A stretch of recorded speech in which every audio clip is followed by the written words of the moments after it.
Between 1450 and 1629, the Mutapa Empire controlled more gold than all of Europe combined. Their mines ran deeper, their trade networks stretched farther, and their metallurgical expertise surpassed anything in the Western world. By 1693, it was gone. Every mine seized, every gold reserve stolen, every record burned. And for 400 years, they told you Africans never built anything. How did an empire that traded gold bars with India, that built stone cities without mortar, that employed thousands of miners, using techniques Europe wouldn't discover for 2 centuries, how did it just disappear from every history book? They taught you about the California gold rush in 1849. They taught you about Australian gold discoveries in 1851. But they never mentioned that Africans were running industrial-scale gold operations 400 years earlier. Why?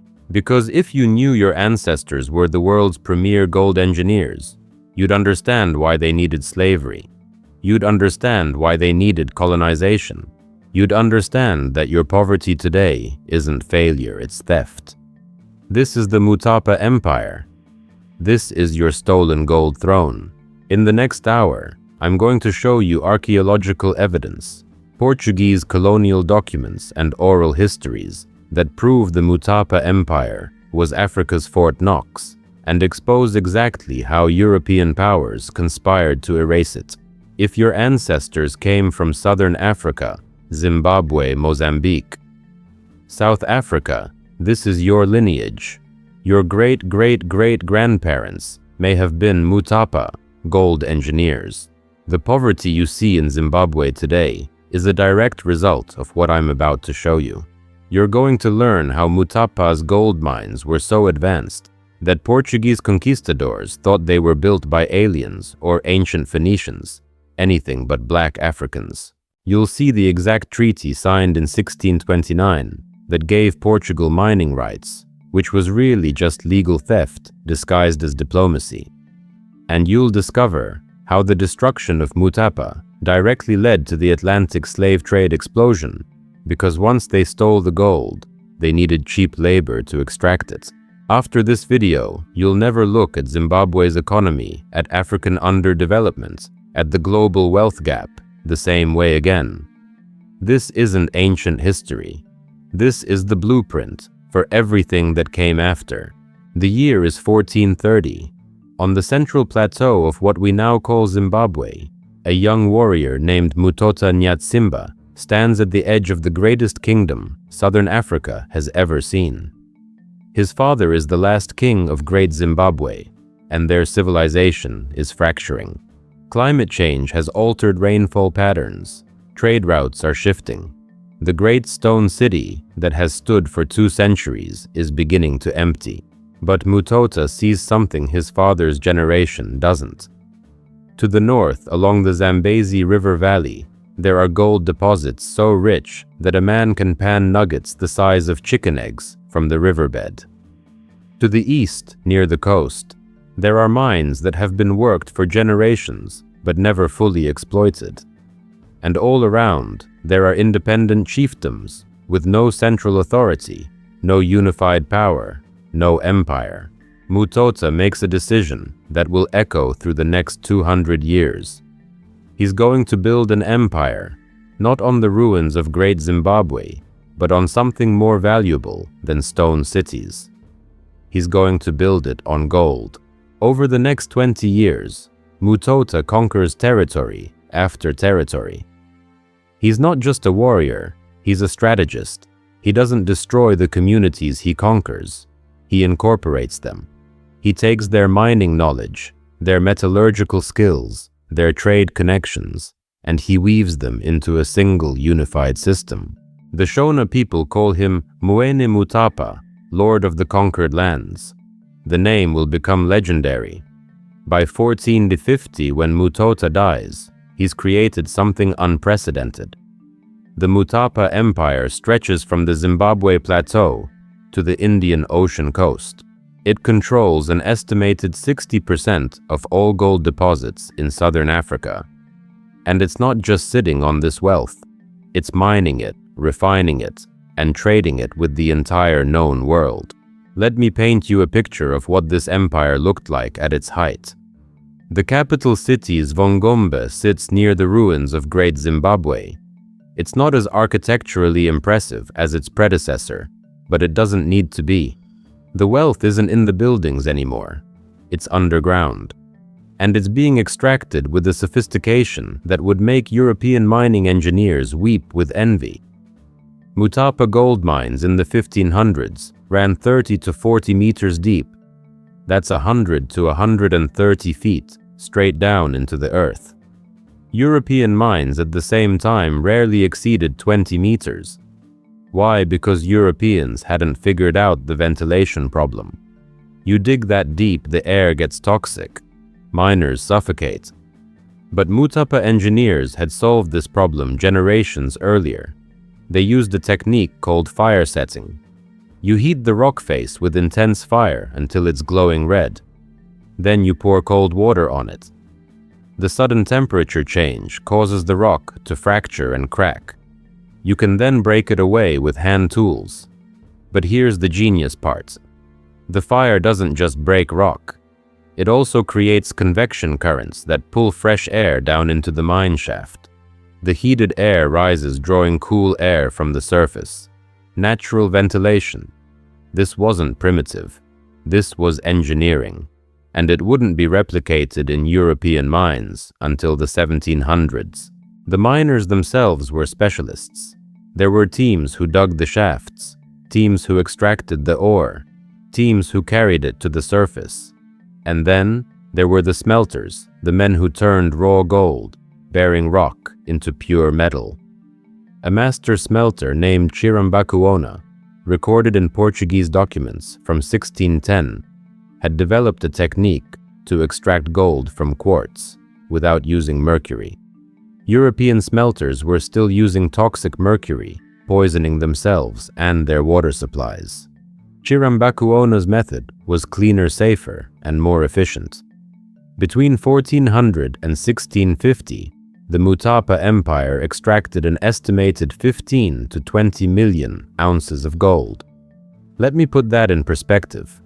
At today's prices, that's approximately $400 billion worth of gold. But we're not talking about today's value. We're talking about gold that was extracted, refined, and traded when gold was the foundation of global wealth. The actual economic impact was exponentially larger. Where did all this gold go? Arab traders from Kilwa on the Tanzanian coast sailed to Sofala in Mozambique to buy Mutapa gold. Indian merchants traded fine cloth and spices for it. Persian traders brought glassware and silk. Chinese junks arrived with porcelain that was so valuable, Mutapa nobles used it as currency.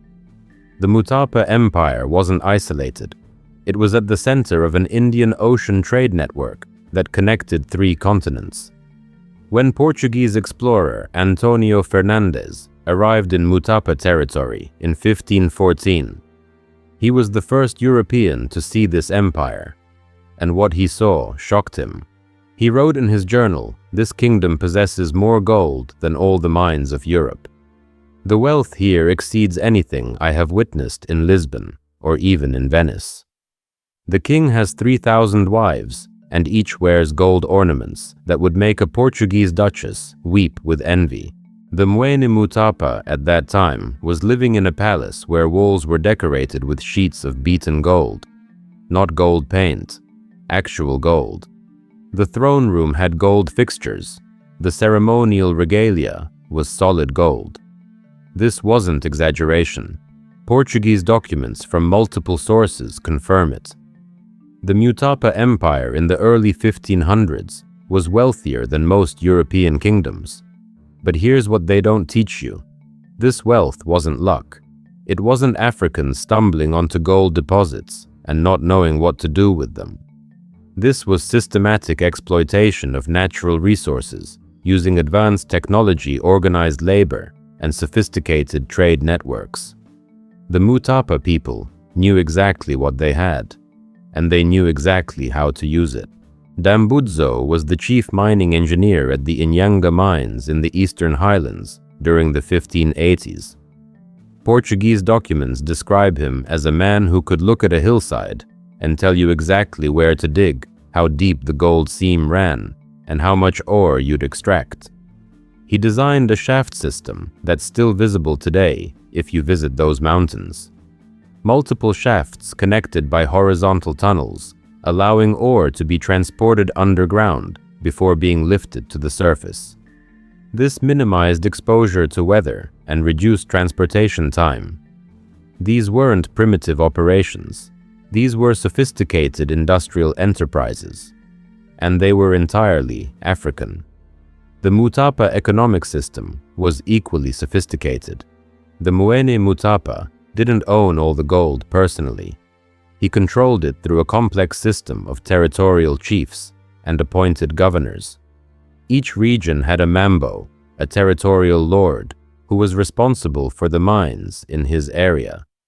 The mambo paid tribute to the Mwene Mutapa, usually in gold, ivory, or cattle. In return, the Mwene Mutapa provided military protection, settled disputes, and maintained trade relationships with foreign merchants. It was feudalism African style, and it worked. For 200 years, this system generated wealth that flowed upward to the center while maintaining local autonomy and traditional governance structures. The empire wasn't held together by force alone. It was held together by mutual benefit. Everyone profited from the gold trade. Everyone had a stake in maintaining stability. The religious system reinforced this. The Mutapa people worshipped Mwari, the supreme creator god, and they believed the Mwene Mutapa was Mwari's representative on earth.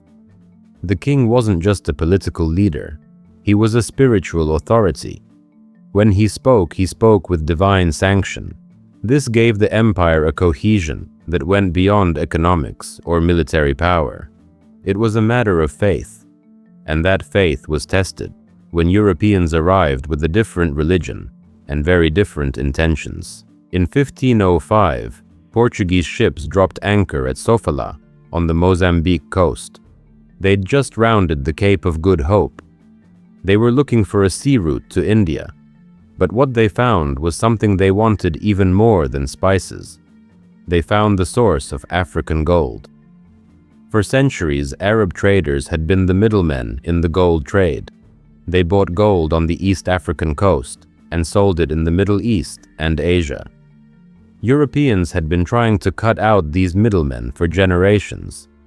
Now suddenly, Portugal had direct access. They established a trading post at Sofala. They started buying gold directly from African merchants who brought it from the interior. But the Portuguese weren't satisfied with trade. They wanted control. They wanted the mines themselves. Antonio Fernandes was sent inland in 1514 as a spy. His official mission was diplomacy. His real mission was reconnaissance. Map the interior, locate the gold mines, report back on military strength, identify weaknesses. Fernandes spent 2 years in Mutapa territory. He was treated as an honored guest. The Mwene Mutapa, secure in his power, saw no threat from a single Portuguese trader. That was his first mistake. Fernandes returned to Sofala with detailed maps. He reported that the Mutapa Empire was wealthy beyond imagination, but militarily vulnerable. Their armies relied on spears, bows, and shields. They had no firearms, no artillery, no European-style fortifications. If Portugal wanted to take the gold by force, they could. But there was a problem: distance. The Mutapa heartland was hundreds of miles inland, through mosquito-infested lowlands where malaria killed Europeans at an alarming rate, through terrain that favored defenders. The Portuguese tried military conquest twice and failed both times. Malaria killed more Portuguese soldiers than Mutapa warriors ever did. So they changed tactics. If they couldn't conquer Mutapa by force, they'd conquer it by subversion. In 1560, a Jesuit missionary named Father Gonçalo da Silveira arrived at the Mutapa court. He was charismatic, educated, and patient. He learned the Shona language. He studied Mutapa customs. He befriended the king Mwene Mutapa Nogomo Mupunza Gutu. And after months of careful cultivation, he converted the king to Christianity. This was a coup. If the king became Christian, the empire would follow. Portuguese influence would grow. Trade concessions would follow. Mining rights would be granted. It was the perfect plan. Except the Muslim Arab traders at the Mutapa court saw exactly what was happening. They'd been trading with Mutapa for centuries. They had relationships, trust, economic interests. And now this Portuguese priest was threatening all of it. They went to the king's advisors. They said this priest is a spy. He's here to gather information for a Portuguese invasion. He's converting you to weaken your spiritual authority. He's a threat. On March 15, 1561, Father Gonçalo da Silveira was strangled to death in his sleep. The king, convinced by his advisors that Silveira was indeed a spy, had ordered the execution. Portugal was outraged. They now had their justification for war. In 1569, Francisco Barreto led an expedition of 1,000 Portuguese soldiers inland to punish Mutapa and seize the gold mines. It was a disaster. Malaria decimated the force before they even reached Mutapa territory. Barreto himself died of fever. The survivors limped back to the coast, having accomplished nothing. A second expedition in 1572, under Vasco Fernandes, Homem, met the same fate. More soldiers dead from disease than combat. More failures. The Portuguese were learning a hard lesson. They couldn't conquer Mutapa by force. The land itself was killing them. So they tried something more insidious. They started backing rival claimants to the throne. Every time Mwene Mutapa died, there was a succession dispute. Multiple sons, multiple factions, competing claims. The Portuguese would pick a candidate, supply him with firearms and gunpowder, and support his bid for power. In exchange, the candidate would promise mining concessions when he won. This was the beginning of the end. By the early 1600s, the Mutapa Empire was fracturing from within. Civil wars erupted every few years. Portuguese-backed candidates fought traditional candidates. And every time a Portuguese puppet won, more concessions were granted. More gold flowed out. More control passed to foreign hands. In 1607, a weak king named Gatsi Rusere signed the first major treaty with Portugal. The treaty granted Portuguese traders freedom of movement throughout the empire. It sounded innocent, but what it really meant was that Portuguese agents could now travel freely, mapping gold deposits, assessing mine operations, and gathering intelligence. Within a decade, the Portuguese knew the location of every major gold mine in the empire. Gatsi Rusere also granted the first mining concessions. Portuguese merchants were now allowed to operate their own mines in Mutapa territory. They brought in their own laborers, they used their own techniques, and they paid tribute to the Mwene Mutapa, but far less than what the mines actually produced. It was legalized theft with a contract, but the real catastrophe came in 1629. That's when everything changed forever. That's when the Mutapa Empire signed its own death certificate. The man who signed that death certificate was Mwene Mutapa Mavura Mhande. He didn't choose to be king. He was installed by the Portuguese after they assassinated his predecessor. Mavura was a puppet. He knew it. The Portuguese knew it. And everyone in the empire knew it. On May 3, 1629, at the Portuguese stronghold of Chicoa, Mavura signed a treaty that destroyed his empire. He signed it surrounded by Portuguese soldiers with muskets. He signed it knowing that refusal meant death. He signed it because he had no choice. The treaty was written in Portuguese, a language he barely understood. But the terms were clear enough. Article 1. The Portuguese crown receives exclusive mining rights to all gold, silver, and copper deposits within the Mutapa Empire.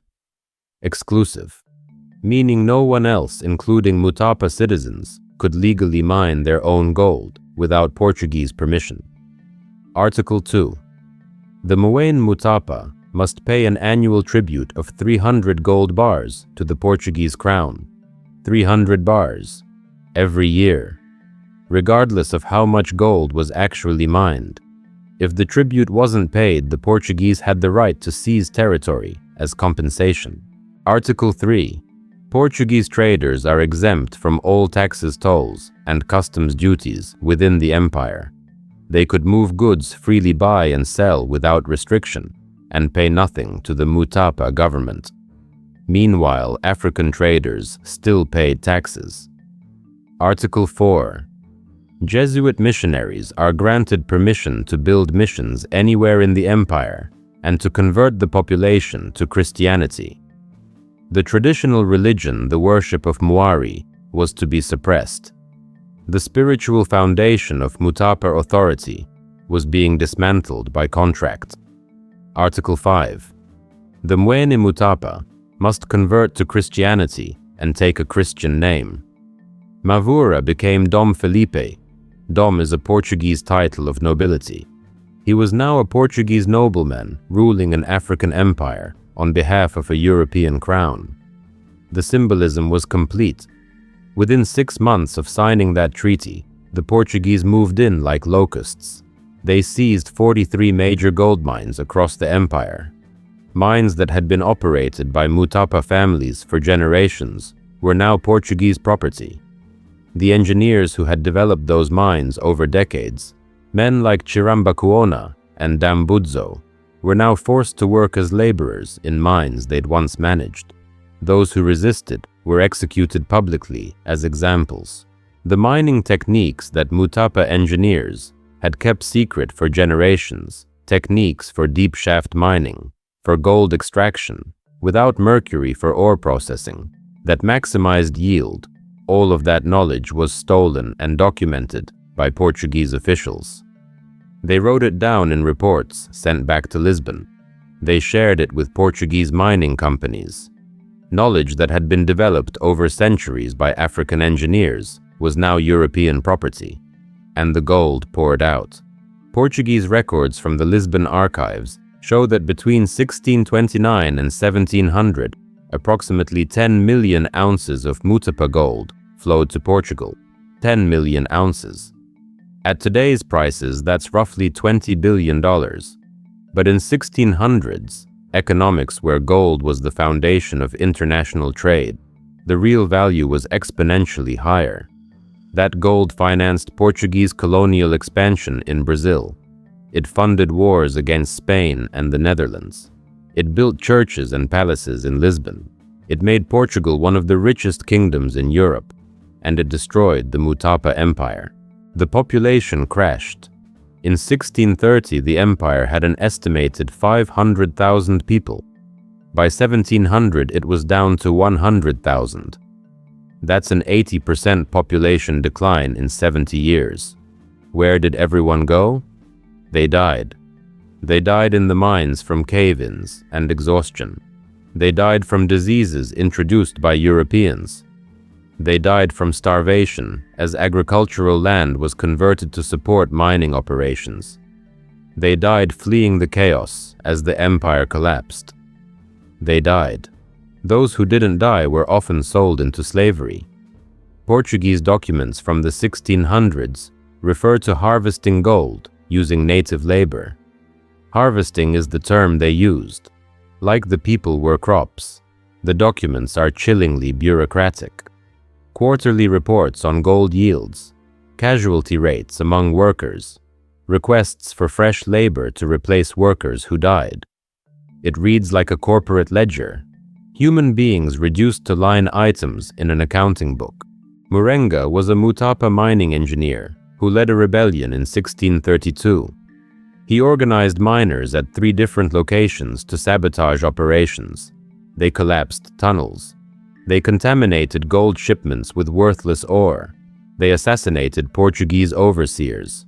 For 6 months, Murenga's rebellion disrupted gold production across the eastern provinces. The Portuguese hunted him relentlessly.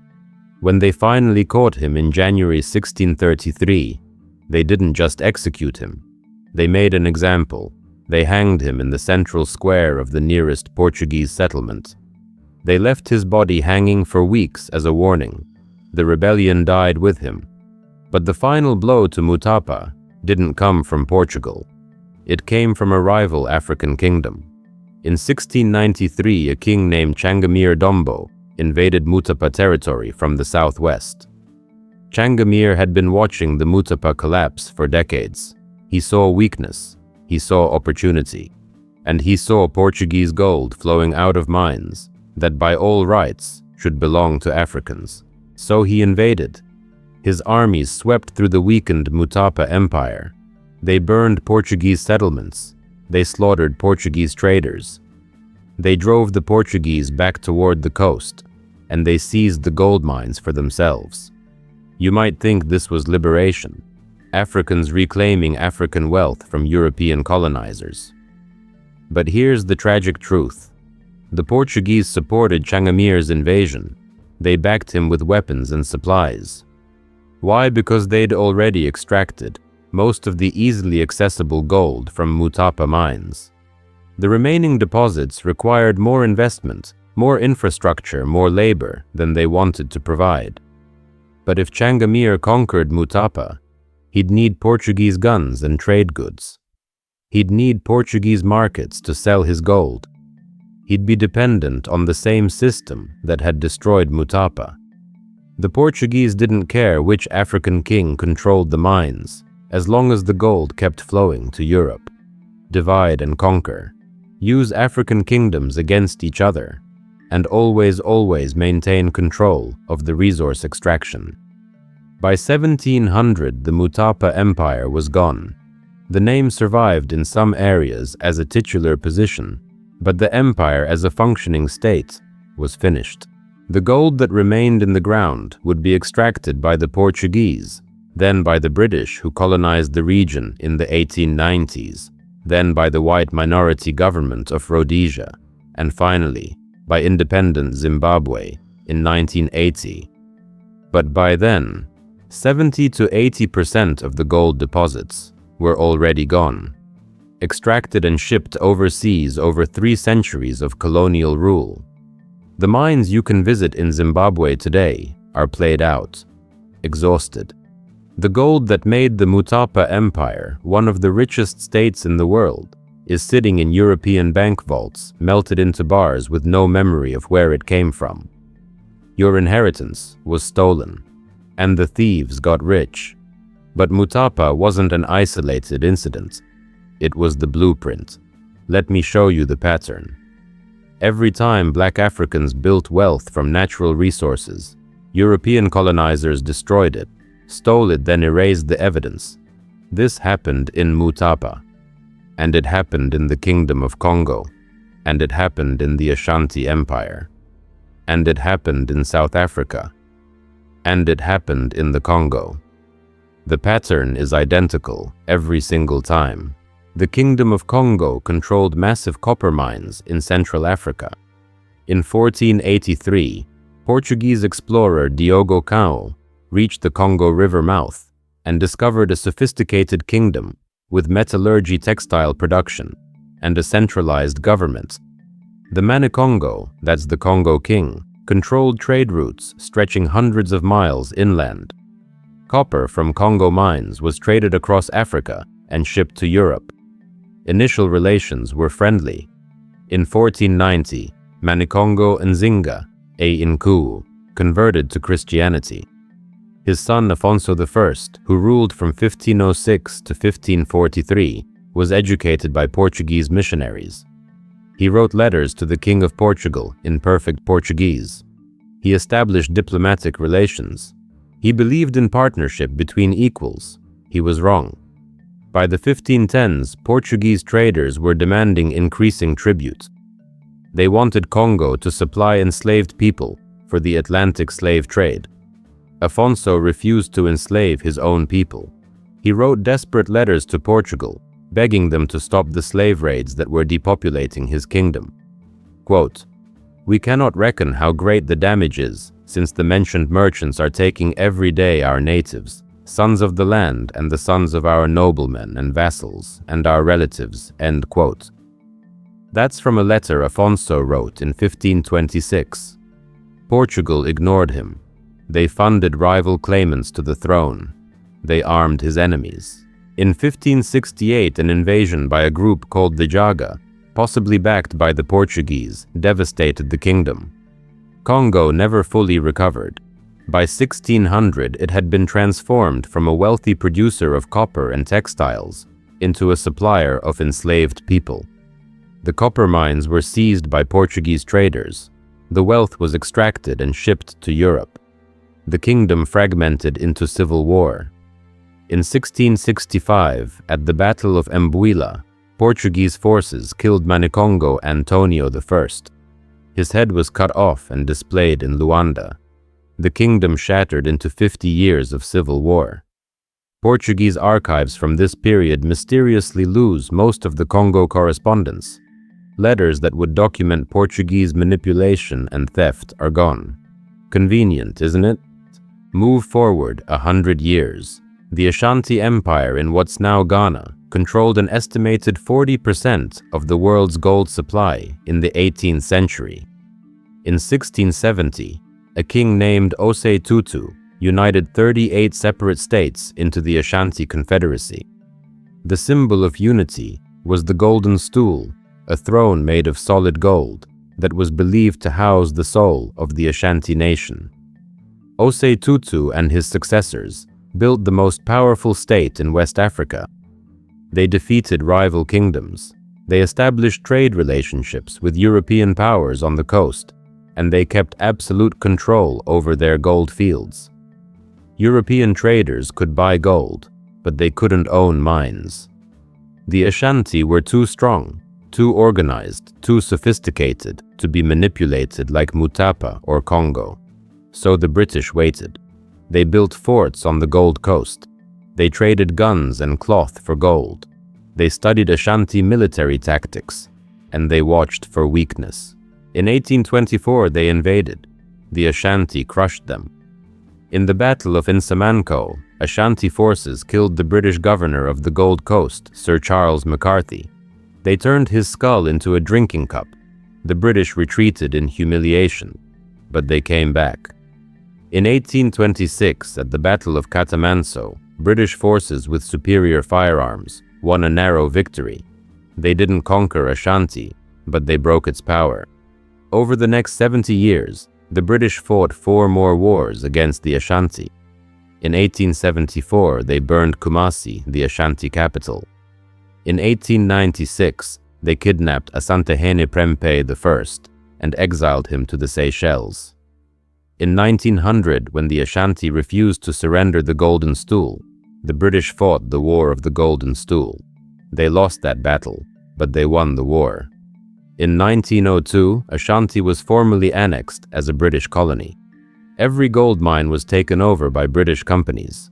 The Ashanti Gold Mining Company, a British corporation, extracted $500 million worth of gold by 1957. The Ashanti people who had controlled these mines for centuries now worked as laborers for British bosses. They were paid pennies, while the gold went to London. When Ghana gained independence in 1957, it inherited depleted gold fields. The easy gold was gone. British companies had taken it. Today, most gold mining in Ghana is still foreign-owned. The wealth gap in the Ashanti region is worse now than it was in 1800. Because the wealth was stolen. Now look at South Africa. In 1886, gold was discovered on the Witwatersrand, near what's now Johannesburg. The land belonged to Sotho and Tswana, peoples who had known about the gold for centuries. They mined small quantities for trade and ornaments. European prospectors learned the locations from African guides, then claimed discovery and seized the land. But the land was officially controlled by the Transvaal Republic Boer farmers, who had already displaced the indigenous Africans. The British Empire wanted that gold, so they picked a fight with the Boers over voting rights for British miners. The Boers refused. The British declared war. The Boer War from 1899 to 1902 was really a gold war. Britain sent 450,000 troops, the largest army deployment since the Napoleonic Wars, to seize control of African gold. They won. They established concentration camps where 120,000 Boer civilians were interned, and 28,000 died. They also interned African civilians. 20,000 Africans died in those camps. That part is rarely mentioned in history books. Black deaths don't count, apparently. After the war, all gold mines came under British control. In 1911, the Mines and Works Act barred Africans from skilled mining jobs. In 1913, the Natives Land Act prohibited Africans from owning land, including mineral rights. In 1948, apartheid codified the system. Africans worked underground in deadly conditions for pennies, while white mine owners became millionaires. Between 1886 and 1990, over 50,000 tons of gold were extracted from the Witwatersrand. At today's prices, that's over $3 trillion. The African miners who did the actual work got essentially nothing. British and later South African companies kept the profits. That money funded the British Empire's global expansion. It built the infrastructure of white South Africa. It created generational wealth for white families that persists today. And then there's the Congo. In 1885, European powers met in Berlin and divided Africa on paper. King Leopold II of Belgium claimed the Congo as his personal property. Not a Belgian colony, his private business. The Congo Free State was the most profitable business venture in world history, and the most murderous. Leopold forced Congolese people to harvest rubber for automobile tires. Each village had a quota. If you didn't meet the quota, Leopold's private army, the Force Publique, cut off your hands, or killed your family, or burned your village. Between 1885 and 1908, an estimated 10 to 15 million Congolese died. That's half the population. Genocide for rubber and profit. But it wasn't just rubber. The Congo had gold, diamonds, copper, ivory, and uranium, all extracted using forced labor. Leopold personally made the equivalent of over $100 billion in today's money. When international outcry finally forced Belgium to take over from Leopold in 1908, the exploitation continued. Mining concessions were granted to Belgian companies. The Congolese people who actually lived on top of these resources got nothing. In 1915, huge uranium deposits were discovered in the Katanga region of Congo. In the 1940s, uranium from the Congo was used in the Manhattan Project. The atomic bombs dropped on Hiroshima and Nagasaki were made with Congolese uranium. The miners who extracted that uranium were paid nothing. They were exposed to deadly radiation with no protection. Many died of cancer within years. The bombs that ended World War II were built on Congolese bodies. When the Congo finally gained independence in 1960, the new Prime Minister, Patrice Lumumba, immediately moved to nationalize the mining industry. He said Congolese resources should benefit Congolese people. Revolutionary concept, right? The CIA and Belgian intelligence assassinated him in January 1961. They installed Mobutu Sese Seko, a Western puppet who allowed foreign mining companies back in. For the next 32 years, Mobutu enriched himself while the Congo was looted. Again, today the Congo has an estimated $24 trillion in natural resources. It's the richest country in Africa by mineral wealth, and 64% of its people live below the poverty line. Coltan mining for smartphones uses child labor. All the profits go to foreign corporations. The pattern never ended. It just got more sophisticated. Do you see it now, Mutapa Congo, Ashanti, South Africa, Congo? The pattern is identical. Discovery of African wealth. Initial peaceful trade. Manipulation of local politics. Treaty under duress. Military occupation. Resource extraction using forced labor. Historical erasure. Every single time. This wasn't random. This wasn't accident. This was policy. This was systematic. This was theft on an industrial scale, repeated across an entire continent for 400 years. They didn't just steal the gold. They stole the story. They made sure you never heard it. Because if you knew what really happened, you'd start asking questions they can't afford to answer. When Mutapa fell, the Portuguese didn't just plunder the mines. They burned every record they could find. In 1693, after they murdered resisting chiefs and left the empire in chaos, they torched Zvongombe, the Mutapa capital. Royal archives, oral history keepers, entire families wiped out. The gold artifacts that survived were melted down into bars. No names, no markings, no origins, just profit. Across Africa, that destruction became the method. It happened in Benin in 1897 when British soldiers stormed the royal palace, burned the city, and stole more than 3,000 bronze sculptures, masterpieces older than the British Empire itself. It happened in Timbuktu in 1593 when Moroccan invaders torched Ahmed Baba's library, erasing over 400,000 manuscripts. It happened again at Great Zimbabwe, where colonial archaeologists in the 1900s insisted those stone walls couldn't have been built by Africans. They claimed they were the work of Phoenicians, or maybe aliens.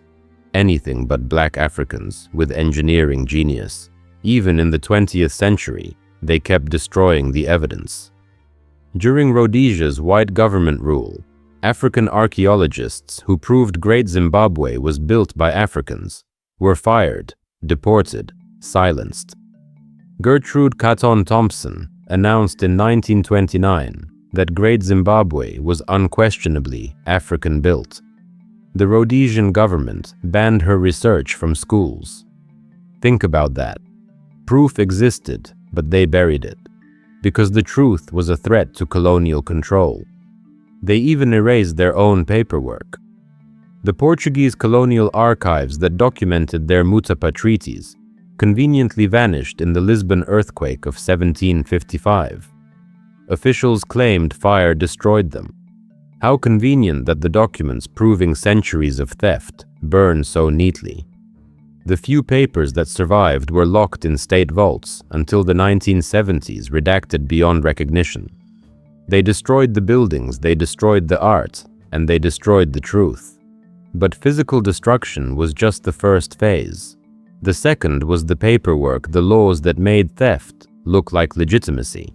When Mwene Mutapa Mavura signed the Treaty of Chikoa in 1629, it wasn't called robbery. It was called legal transfer of mineral rights. The Portuguese used that document as justification for the next 2 centuries of occupation. It's the same playbook they used everywhere. In the 1890s, the British South Africa Company, led by Cecil Rhodes, did the same thing to Zimbabwe.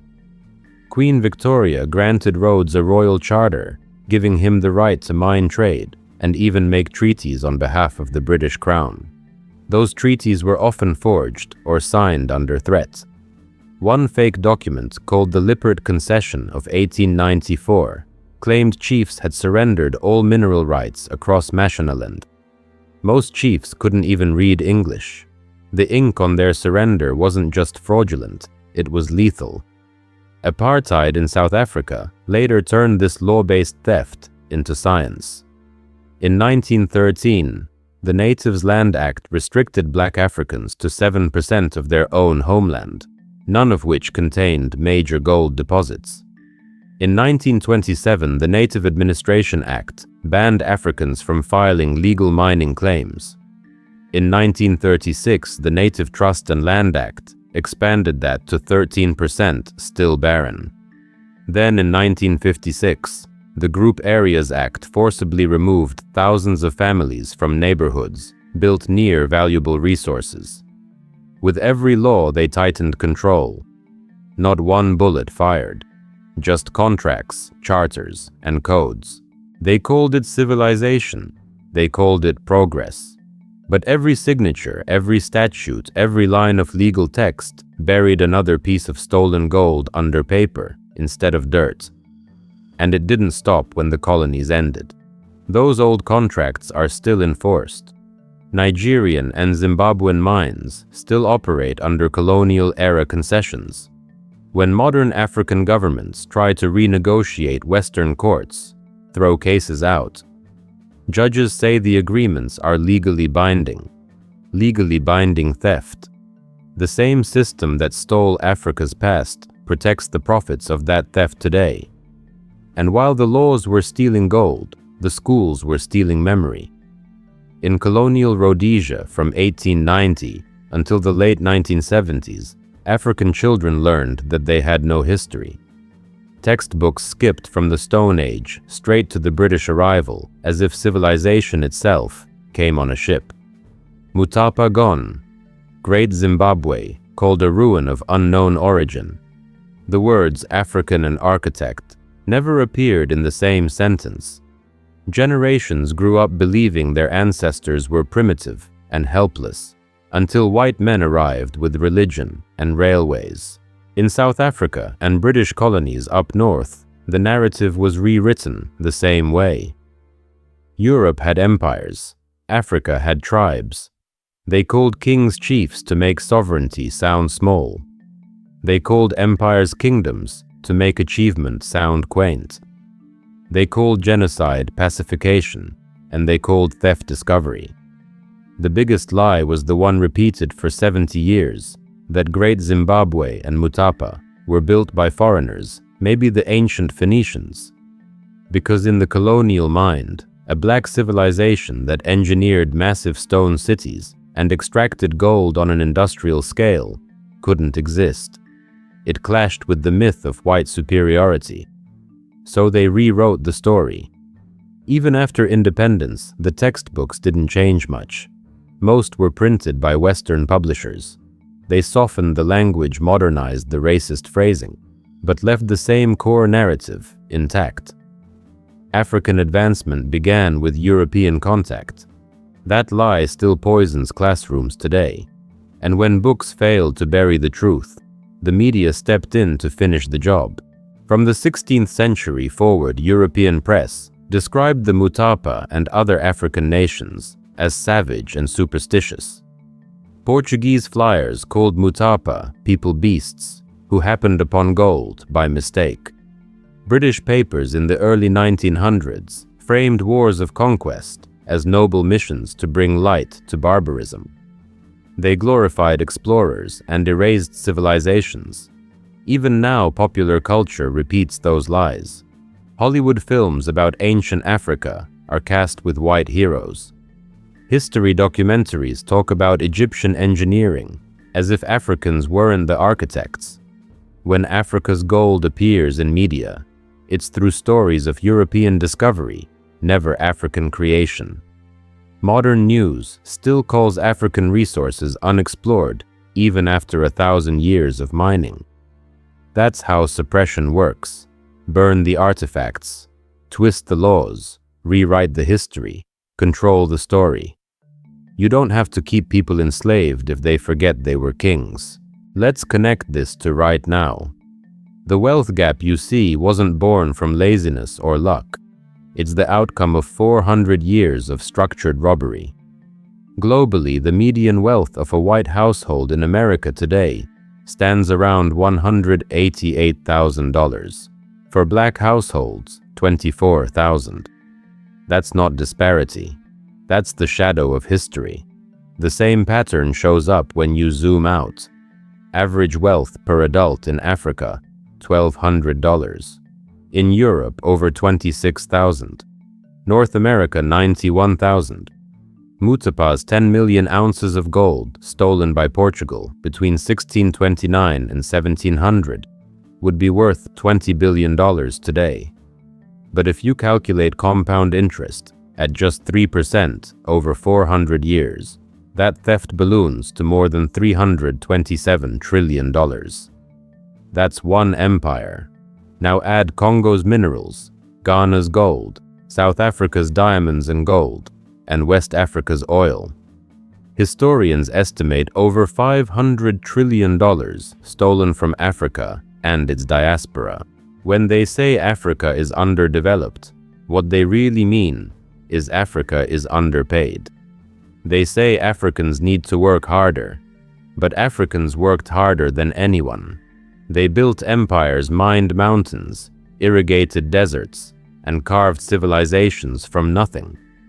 It's not lack of work, it's theft of reward. The wealth in London, Paris, Lisbon, and Amsterdam exists because of extraction from Africa.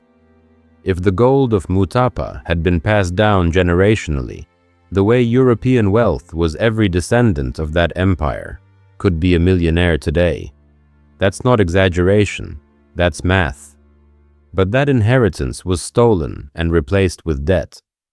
So when people talk about reparations, they're not talking about charity, they're talking about justice. The excuses come fast. Slavery was long ago. Colonization ended decades ago. But Tulsa happened in 1921. Apartheid ended in 1994. Mutapa's final mines were worked by Portuguese companies until the early 1900s. Congo's uranium built atomic bombs in 1945. That's not ancient history. That's your grandmother's lifetime. Reparations aren't optional, they're overdue. Imagine if the treaties that stole Mutapa mines were reversed. If the descendants of those miners were granted ownership of even a portion of the gold that financed Europe's ascent. Imagine an economic ripple that's strong flowing back where it started. Imagine the justice. And this theft didn't end with colonization. It just changed names. Gentrification is modern land theft. Black communities build neighborhoods. Open businesses raise land value. Then developers move in taxes. Rise residents get pushed out. The gold mines became real estate. Different century, same pattern. Mass incarceration is modern slavery. The 13th Amendment ends slavery, except as punishment for a crime. So prisons filled with cheap black labor. Corporations profit. Roads, paved goods, manufactured all under forced labor wages. Different century, same mine. Economic imperialism wears a suit now. It's called the International Monetary Fund. It lends money to African countries, then demands privatization and austerity. National mining companies get sold to Western conglomerates. Governments raise taxes, cut jobs, gut education. The resources leave, the profits leave, the debt stays. History doesn't repeat, it evolves. Those colonial treaties became corporate contracts. The plantations became prisons. The overseers became investment bankers. The chains became paper. But knowing this truth isn't meant to break you. It's meant to free you. You are not what they told you. You are not cursed or backward or incapable. You are the descendant of engineers who solved geological problems centuries before Europe learned how. You are the heir to empires that ran international trade routes when Europe was still crawling out of the Dark Ages. You are the survivor of genocide disguised as civilization. You are the living proof they failed to erase. Your ancestors were millionaires before Europe was modern. They built cities like Great Zimbabwe with no mortar yet perfect alignment still standing today. They smelted gold so pure it required no modern refinery. They designed irrigation systems, governance, technology, and art that influenced the world. That brilliance runs through your veins right now. The poverty outside your window isn't yours. It's a system's inheritance built on stolen wealth. But you carry the blueprint to rebuild. Every story hidden, every truth revealed, brings their empire of lies one step closer to collapse. God preserved your lineage through 400 years of storms for a reason. He carried you across oceans and through oppression, not so you'd survive in silence, but so you'd stand in truth. The same way He kept the Israelites through bondage, He kept your bloodline through its own exodus. He didn't save your ancestors for them to die forgotten. He saved them so you'd remember. He saved them so you'd demand what was promised. Justice, restoration, reparations. If what you've heard tonight shook you, don't scroll past it. Type truth in the comments right now. Hit that like button if you're done with the lies. Share this story with 3 people, your family, your friends, your church group, because silence is their favorite weapon. Every share fights erasure. Every comment fights invisibility. This isn't revenge. This is revelation. This is restoration. You are awakening. Now breathe.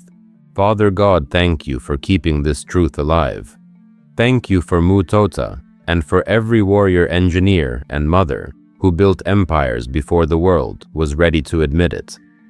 Thank you for every ancestor who carried faith through chains, through fire, through oceans.